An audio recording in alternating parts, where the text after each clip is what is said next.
Hey guys, it's me Rebecca. So I'm here today to do my April wrap up as well as discuss a couple books I plan to read in May so far. So yeah, and before we begin, I should say that somehow in April I read 4 books, and yeah, let's just get started and I'm surprised I read 4 books because 2 of them were genres, especially the first one, War and Peace by Leo Tolstoy. And this was translated by Richard Prevere and Larissa Volkonsky. And if you don't know what this is about, this broadly focuses on Napoleon's invasion of Russia in 1812 and follows 3 of the most well-known characters in literature.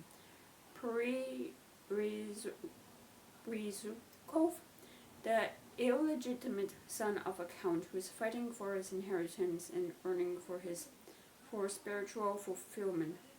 Prince Andrei Bolkonsky, who leaves his family behind to fight in a war against Napoleon. And Natasha Rostov, the beautiful young daughter of a nobleman who intrigues both men.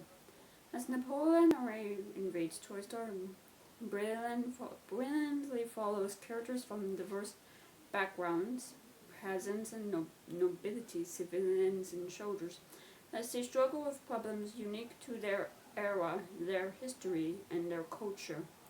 And as the novel progresses, these characters transcend their specificity, becoming some of the most moving and human figures in world literature. So, yeah, with this we do follow an array of characters, not the 3. We also follow Natasha's brother Nikolai, and with this I did like hearing the different beliefs people hold and how they convey them, and how they discuss it. And it's all quite respectful in their discussions because it's like they are listening to each other and their beliefs, and we do see the relationships between characters and see how those relationships affect their other relationships, especially in their family, and the family relationships change due to that relationship.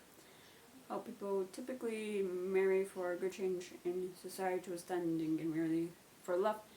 And with this we see it specifically with Nikolai, who wants to marry, I think it's his cousin Sona, and he feels this pressure being the oldest son to provide for his family, to help his family get out of debt that their father by making some bad investments put them in. So we see that, and we see how being at war affects people, how for some it is an escape from expectations in society and they don't want to leave the battlefield, and how their viewpoints are more change from being a dream to a nightmare and back to a dream. How, as well, seeing the aftermath of their time and the injuries that won't heal. How alliances change over time and talks occur in the business of it.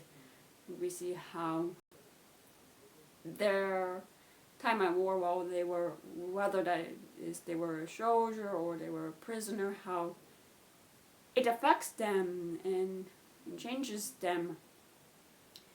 And it's also the questioning of what causes a war and what causes a battle to be won or lost. Is it predestined, or is it like one reason or another?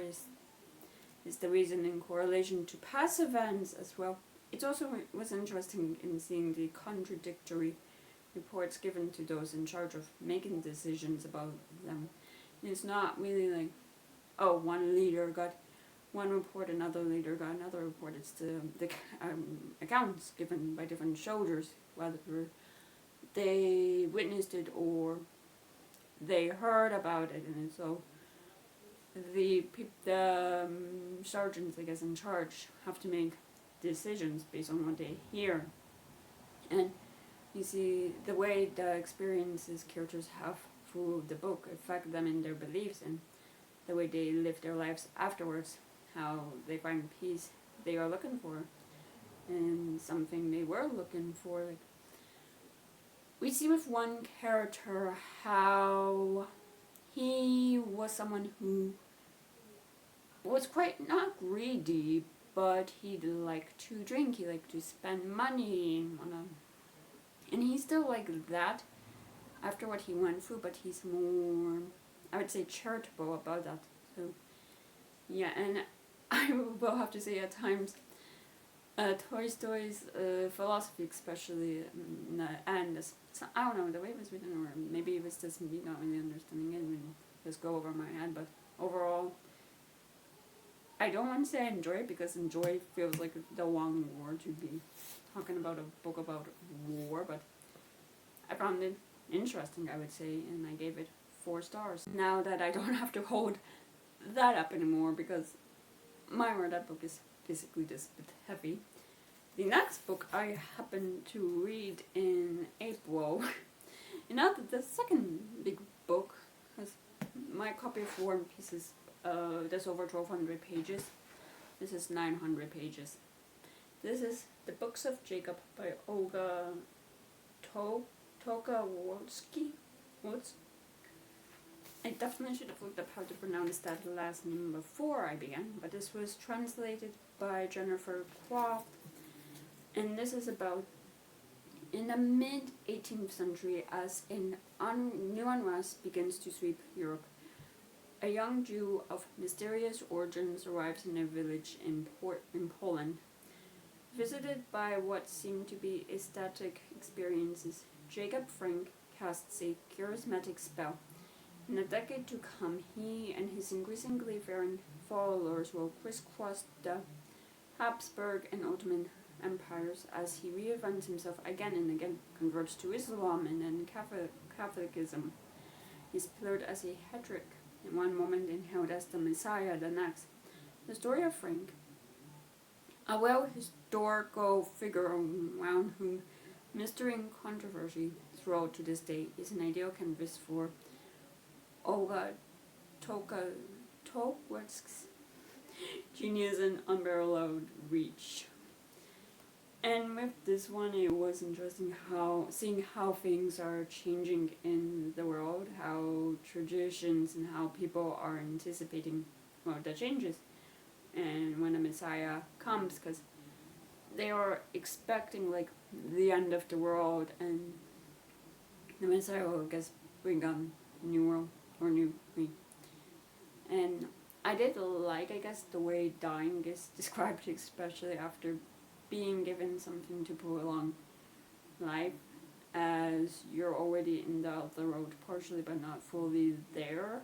And the character I'm talking about, Auntie, she was given this amulet to prolong her life, because she was taken to this wedding by her family because they didn't want to leave her alone. And people hosting the wedding, well, they didn't want her to die before the wedding, so. But she had swallowed the amulet, which prolonged her life and left her in a state of limbo where she is kind of dead, but her body's not fully dead. And we see how she sees things she shouldn't. And I did like the way that writing is described to pass on important stories, but they're not always accessible due to the language they're written in, which not everyone can read, and how it depends on a person's class status.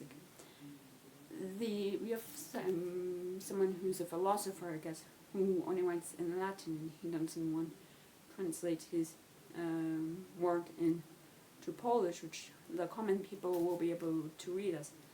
They just won't, as they don't really have the ability to learn Latin, so it's the classism, I guess, behind it. And the focus on religion and how Jews are seen as being almost castaways, I guess, by God, how they're looked down upon and aren't able to settle in one place for long. Like, it's like, temporary thing.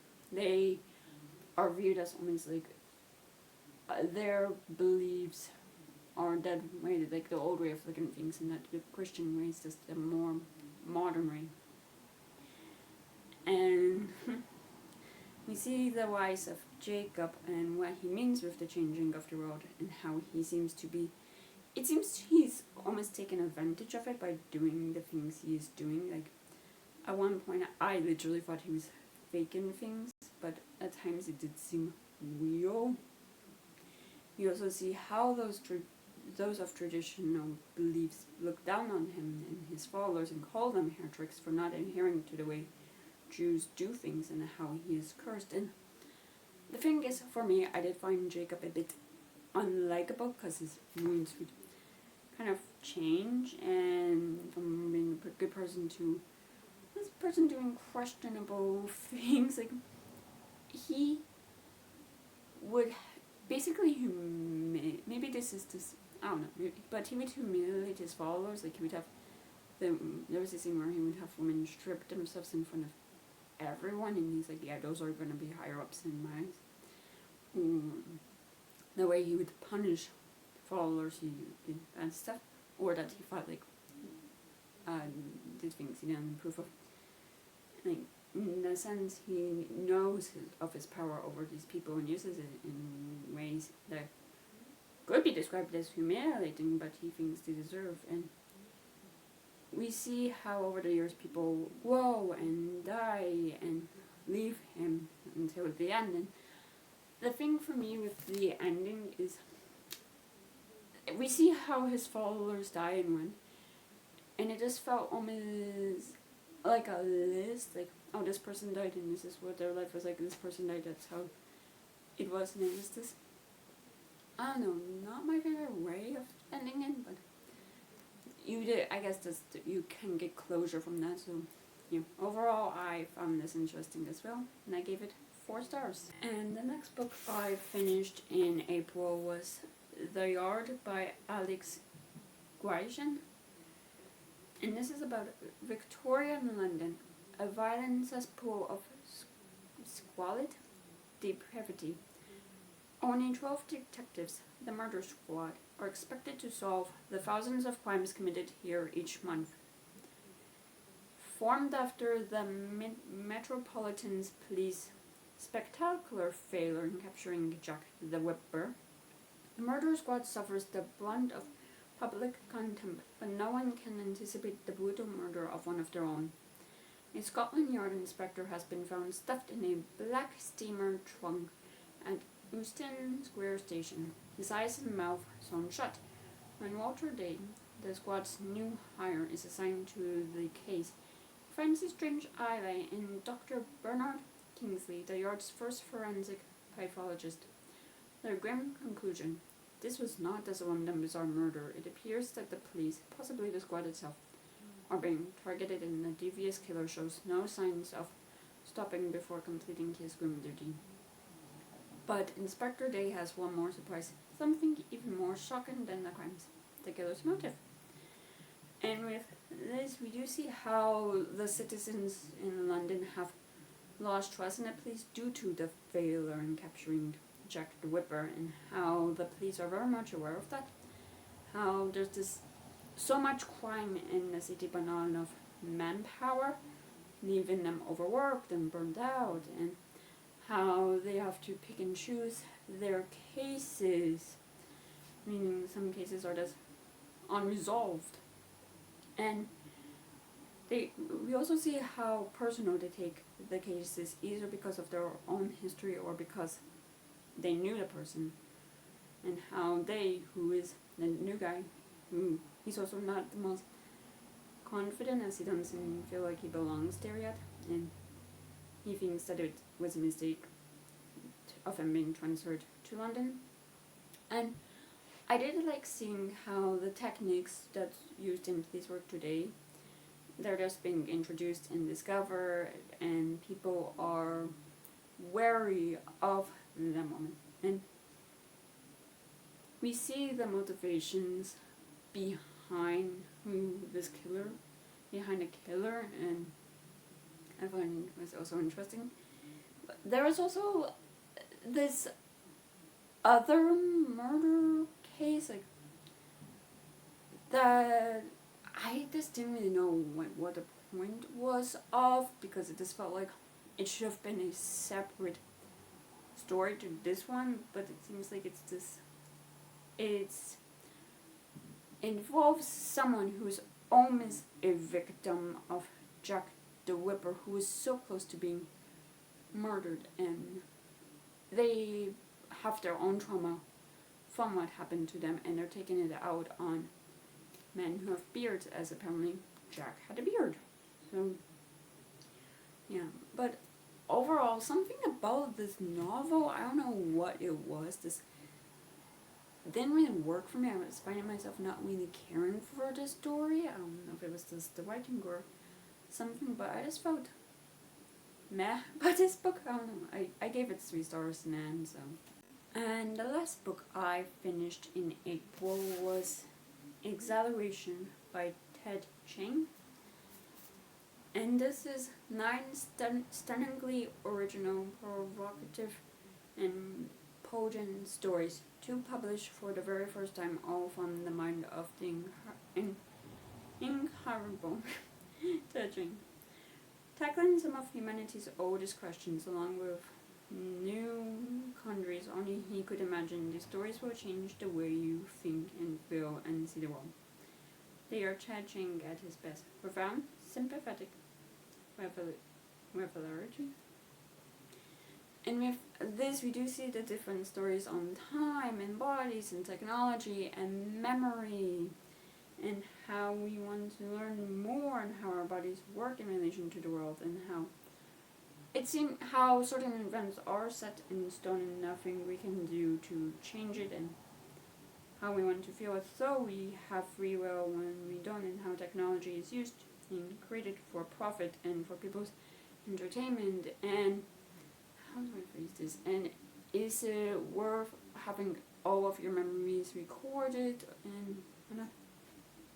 and yeah, I still don't know how to review a short story collection. I would say some stories were longer than others, but I was intrigued by all of them. Like, I found them to be a good length, I guess.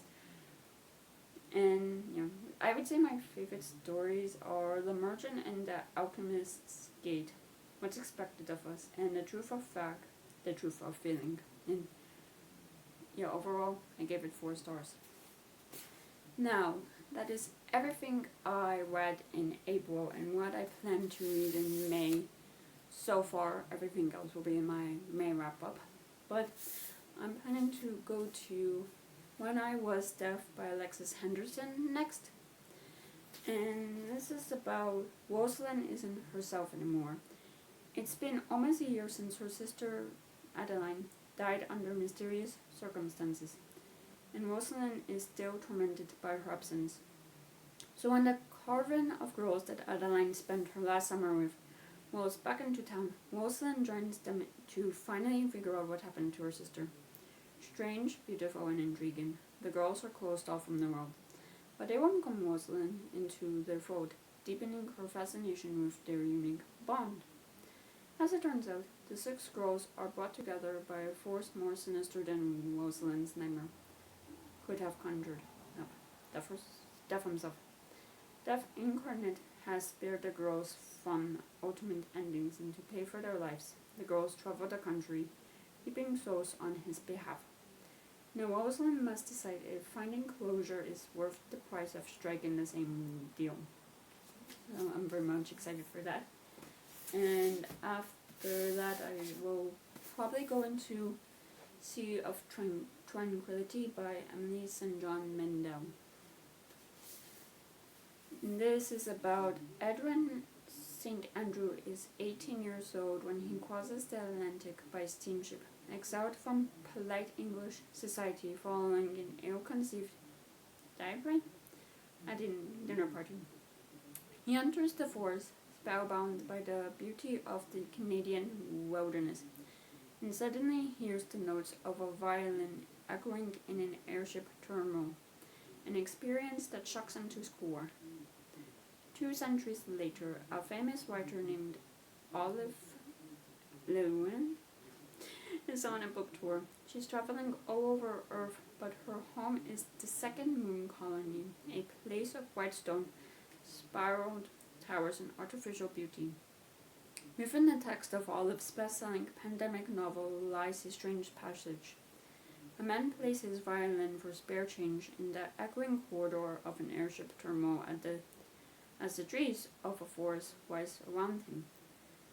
When Gaspari Roberts, a hotel detective in the black-skied night city, is hired to investigate an anomaly in the North American wilderness, he uncovers a series of lives appended.